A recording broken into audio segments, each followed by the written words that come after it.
All I ask on this one is for no one to judge in the comments, but that's probably gonna happen anyways. Well, here we are. New format, new type of content. Or rather, a revised second attempt at this type of content. So, you guys know Sonic the Hedgehog, right? Kinda hard to not know about the Speedy Boy. For better or for worse, depending on who you talk to, but that's a completely different topic for a completely different video.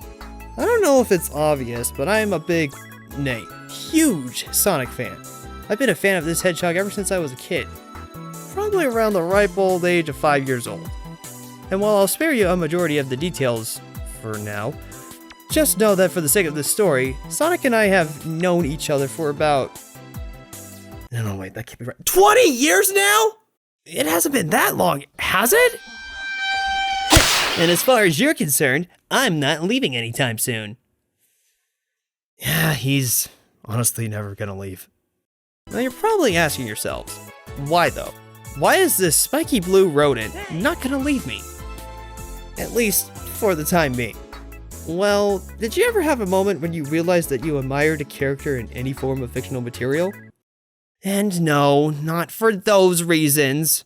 I mean, in the way that you look up to them. As in, someone whom you idolize. Someone who you strive to be like in some way. Someone who can sort of act as a good influence for you. The amount of times that I've associated those previous statements with Sonic recently has been a lot more than I'm willing to admit. And I can hear it now. Ugh, Sonic's the character that you look up to? Why can't you look up to someone who's better suited for that, like Spider-Man? See, it's funny you even thought of that comparison because they both are very similar. So before I get more pitchforks in the form of mean comments thrown my way, let's start by diving into the key example that made me come to this realization in the first place. You guys ever play Sonic in the Black Knight? I don't really blame you if you haven't, because it was during the Hedgehog's dark ages, but it's always been a personal favorite of mine. Not only because of the cool medieval setting, the absolute god-tier soundtrack, or the oddly fun gameplay, waggling and all, it's because I personally feel like Sonic's personality and characterization is near perfect in this game. Any normal person who's even familiar with Sonic would know that he is a sarcastic, no-nonsense type of character who's kinda got a bit of a patience problem. I mean, just look at him in his early years.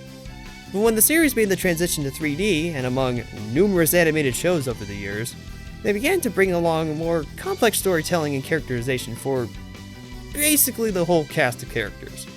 Yeah, Amy has always had a crush on Sonic, but that isn't the main selling point of her character nowadays. She's willing to risk herself for her friends, and she can take charge when the situation calls for it.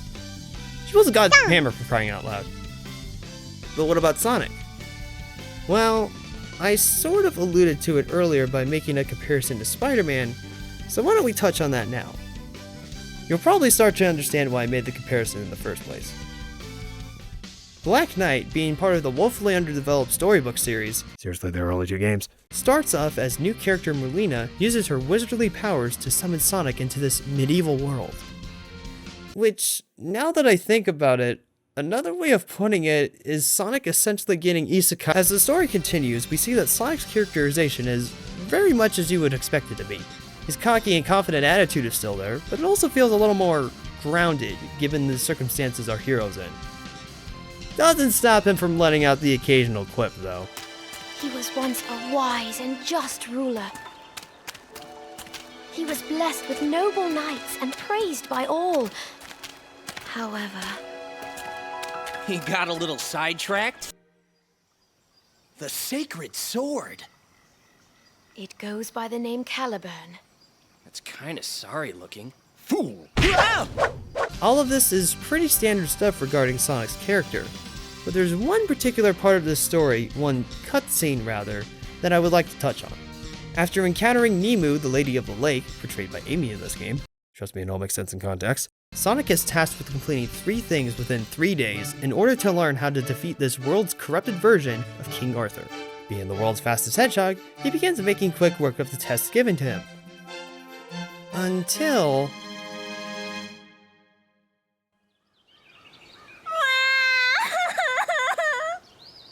Hey, what's the matter? Are you lost or something? A great big dragon attacked my village. A dragon? It took my mommy and my daddy and everybody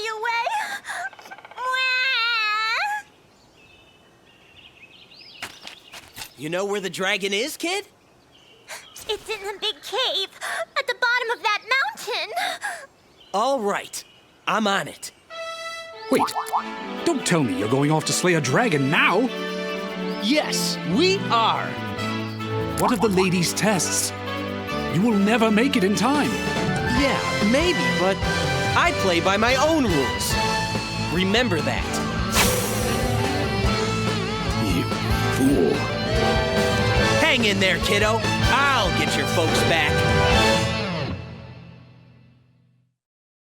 Now, when I first saw this cutscene back when I was a kid, I really didn't think much of it. It was more of a case of, oh yeah, Sonic would totally do this sort of thing. Makes sense. But now that I've matured since then, or at least I'd like to think that I have, this cutscene is a big standout moment for me. It captures who Sonic is as a character perfectly with very little dialogue from the Blue Blur himself. All Sonic does is ask the kid a simple question, and after being informed on the situation, he immediately springs into action. I know that most of the cutscenes in this game are kind of like animatics, storyboards that have been given general movement and sound to help with the animation process, but for the storybook series, I think they work pretty well. They put a greater emphasis on character poses and general acting to help sell each scene. It's a pretty smart and unique approach that oddly works given the circumstances. Random animator insight aside, Caliburn is quick to point out that if Sonic gets sidetracked by helping out this little girl, he probably won't complete all the ladies' tests in time. But to Sonic, he only sees that as a minor issue. Because what mattered to him right at this very moment was one thing. Someone was in need. Someone needed help. Worrying about the ladies' test was still in his mind, yes. But as he himself puts it, I play by my own rules. Remember that. And those words alone speak for who he really is as a character. And after you save the villagers from the Dragon's Cave, you find out that this was also one of the lady's tests. The little girl ended up being the lady in disguise, to which the lady proclaims that Sonic has the makings of a true knight. Later on, even Caliburn deems him to be a true knight, granting him the title Sir Sonic, Knight of the Wind.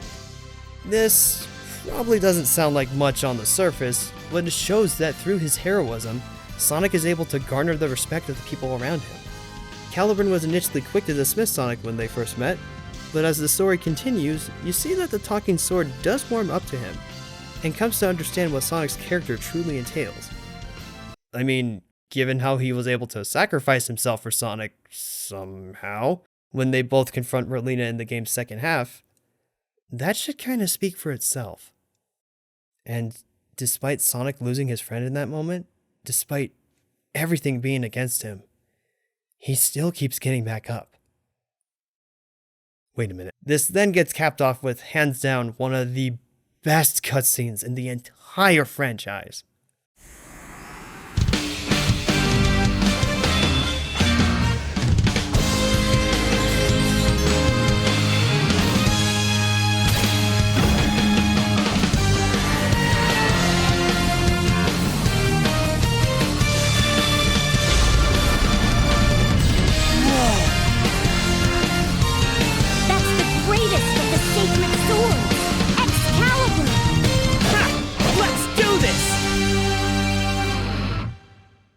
God, that's so cool even to this day. The animation is sublime, the music is absolutely rockin', and the scene only lasts 30 seconds, but they're a dang good 30 seconds! Now, I know what you're thinking. Yeah, I guess that's cool and all, but that was probably the one and only instance of something like that happening. And to that I say, you're wrong. Want another example? I'll give you another example. I can do this sort of thing all day. So, you guys remember something like 4Kids, or even something older like the Foxbox? For the ill-informed, these two networks were a majority of people's introduction to anime, myself included. Kirby Right Back Atcha, Pokemon, One Piece, and, of course, Sonic X were among the many different shows that would air on either of these. But to get back to my original point, we're going to be looking at one specific episode from Sonic X's first season. Namely, the first episode in what's considered the second saga of episodes, which is a fancier way of saying that this is the second half of the season. Layman's terms, we're going to be looking at episode 14. That's what friends are for. Without going into too much detail, Sonic and Co. are invited to the White House to celebrate their victory after defeating Eggman during the first saga's finale. But it's mainly to ensure that the president's ratings can be boosted for his re-election. If we don't act fast, sir, they'll elect Sonic president! While his friends are on board with the idea, Sonic isn't, since he had already made plans that day with a girl in a wheelchair named Helen. I promised Helen we'd hang out. Helen? You mean the girl in my class? Yeah, that's the one. She's a friend of mine. One day, after Sonic helped Helen get out of a sticky situation, he finds out that she wants to visit an island out in the lake that has a massive patch of beautiful flowers. You know, if I had a nickel for every time Sonic met a girl near some kind of lake, I'd have 2 nickels. Which isn't a lot, but it's weird that it happened twice. Doofenshmirtz reference aside, Helen laments that she would love to go to the island, but sadly isn't able to due to her parents being busy so often. Further saying that she wishes that she could spend more time with them. It's right at that moment when Sonic gets an idea. You really want to see that island, Helen? Of course I do. Then I'm gonna take you.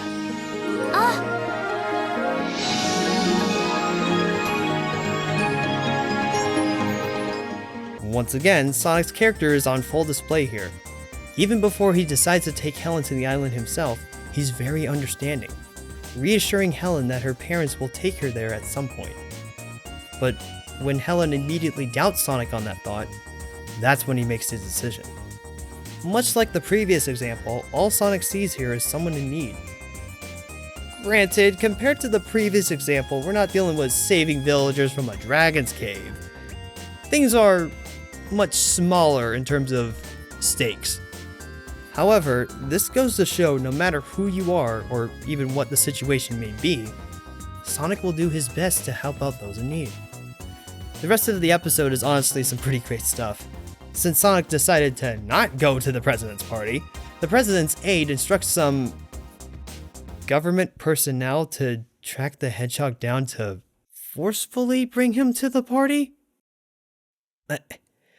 I knew this was what happened in the episode, but it's kind of crazy to think that even before the show's adaptation of Sonic Adventure 2, there were previous instances of the government or military trying to apprehend Sonic. Also, this bit's kind of funny. Target is moving north at approximately 400 miles per hour. Just don't lose sight of him! We lost sight of him. Well, you better find him in a hurry! This indirectly turns Sonic's generous act of kindness into more of a crazy adventure. One that Helen is sure to never forget anytime soon. There's only one thing I want more than anything, though, and that's to spend more time with them and have more fun. But I had lots of fun today, Sonic! I've never been so excited in my whole life! You see that look of concern on Sonic's face as Helen further explains things to him? That's someone who is genuinely worried about this little girl.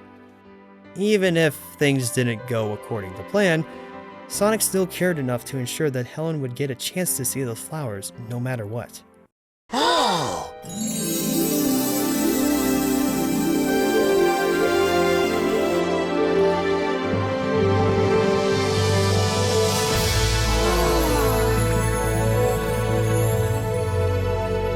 Dad was right, Sonic. They're the prettiest flowers anywhere. Huh? These guys just don't quit! Of course, they both aren't out of the woods yet. After escaping via helicopter hijack, the whole adventure is capped off with this exchange where Sonic says a very Sonic thing. Did you have fun? Sure did! It's getting late. I should take you home. But Sonic, aren't you supposed to go see the president? That guy can wait. While a blunt response to a simple question, Sonic just wants to make sure Helen gets home safe. Feeling guilty about getting Sonic into a bit of a mess, Helen suggests that they should attend the party together. Oh, isn't that nice? The very last sequence of this episode is one of the most sweetest things ever too. As Helen recounts the adventure she had to her folks over dinner, both of her parents step aside into the kitchen. They tell each other that they'll plan a family trip to the same island just for their daughter's sake, and that they'll spend more time with Helen just in general. As they both head back into the dining room for Helen to continue her story, we see Sonic resting on a tree branch as if he's making absolutely sure that Helen will be alright. The confident smile that he has on his face while hearing the family having fun, that says it all. Now, what if we were to look at things from a slightly different angle? For this last example, we're going to be jumping back to 2008 with Sonic Unleashed, or Sonic World Adventure in Japan. I can speak for a lot of people when I say this, but Unleashed was the title to sort of revitalize Sonic as a franchise after what had happened a few years prior. Which is something that we will not be discussing any further. I mean, just look at this game. It's so pretty, and it's still a blast to play even today. And yes, that includes the Hedgehog gameplay. Yeah, I know what I said. Clearly, the people over at Sonic Team really wanted to show that they had more to offer when it came to their mascot's future adventures. And they pulled out a majority of the stops for this game. So much so that you couldn't play it in its full glory until 2021 on the Xbox Series X. Hey everybody, this is Post-Production Nick here, and I just wanted to say something really quick before we get back to the video. So I know I said here that you can play Sonic Unleashed on Xbox Series X and 60 FPS and all that good stuff, but at the beginning of this year, the Sonic community actually released an unofficial native PC port of Sonic Unleashed called Unleashed Recompiled, and all the footage that you're seeing in this video has been recorded from Unleashed Recompiled, so shoutouts to the team behind Unleashed Recompiled. Y'all are freaking crazy for giving us this awesome thing. But yeah, I was just throwing it out there in case anyone was wondering. Back to the video. Gushing tangent aside, Sonic Unleashed also houses quite possibly one of the best cutscenes in the entire series history. Okay, maybe second best cutscene in the series history. After visiting the second to last Gaia Temple and restoring the second to last Chaos Emerald, the truth about Chip, Sonic's new companion for this game, is revealed. Chip's true identity is in fact Light Gaia, counterpart to the monster of the week creature for this game, Dark Gaia. We learn that it's Chip's duty as Light Gaia to seal Dark Gaia and restore the planet, bringing its pieces back together. We've been doing this over and over, again and again, since the very beginning of time. So you were asleep all this time? For millions of years? Yes, for ages and ages.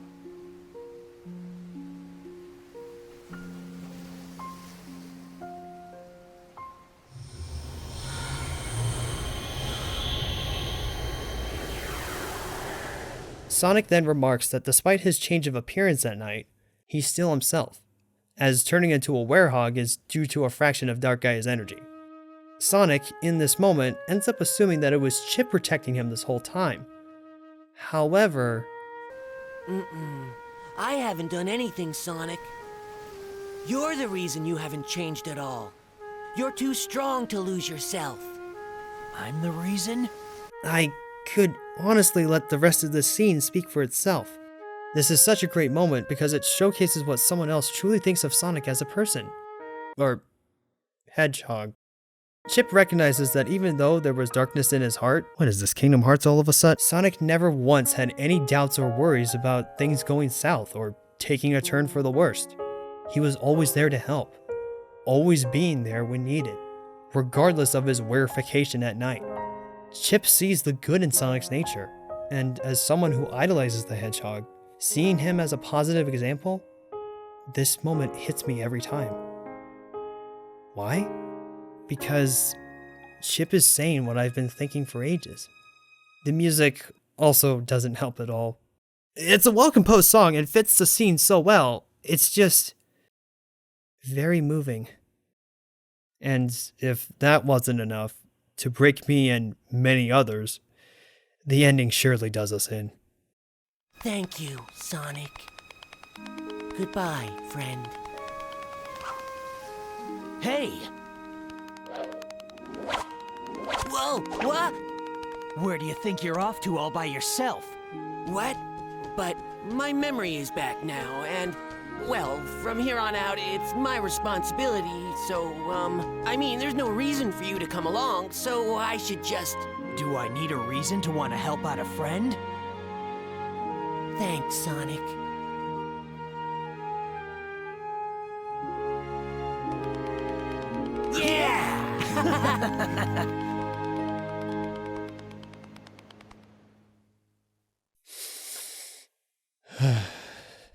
My God, what a great moment.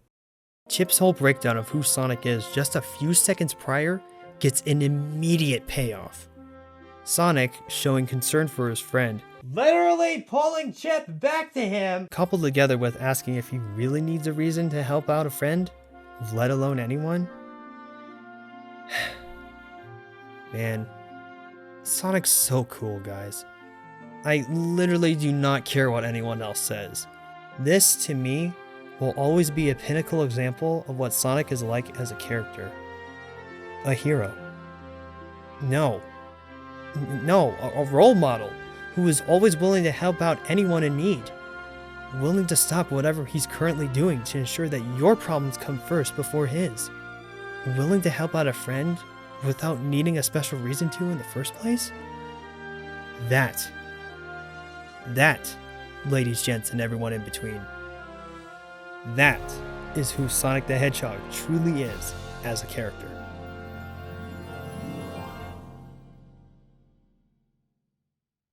I know the Sonic franchise has been through its many ups and downs and all-arounds, but if there's one thing that sort of got nailed during the rough years and after, for the most part, it would have to be Sonic's personality and overall character.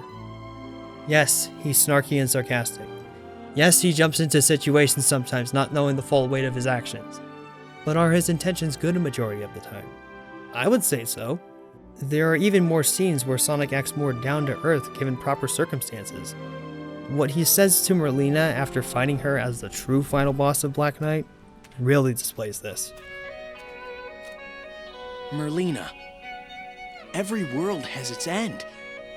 I know that's kind of sad, but that's why we gotta live life to the fullest in the time we have. At least, that's what I figure. Yet another scene that hits close to home even now. Some more recent examples of Sonic being more down to earth can be seen in Sonic Frontiers. The conversations with Tails, Knuckles, and Amy are seriously some of the best writing and characterization the series has gotten in a really long time. And I hope it stays that way. I've always cared about these characters, especially Sonic, so to see them being handled with such care again warms my heart. The future looks bright for Sonic, not only in terms of his games, but also in terms of story and overall character.